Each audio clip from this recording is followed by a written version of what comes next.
Fuzzy Bear!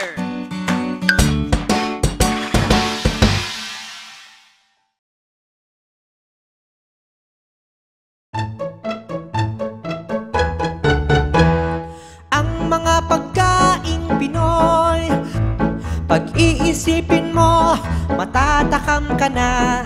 Ang mga pagkaing Pinoy, atin silang isa-isahin. Adobo, kare-kare at Bicol Express. Pag kumain ka, mawawala iyong stress. Patsoy, inasal at mga kakanin, mga pagkain gusto mong kainin.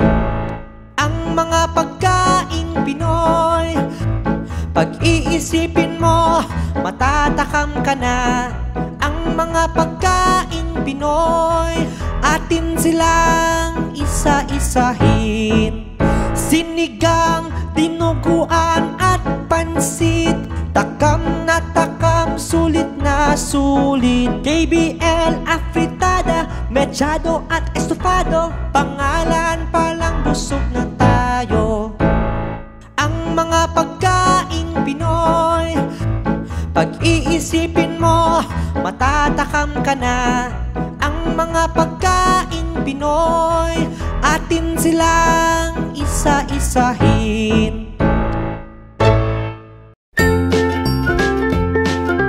Mga bata, huwag kalimutan i-like ang video, mag-subscribe sa aming channel, at pindutin ang notification bell.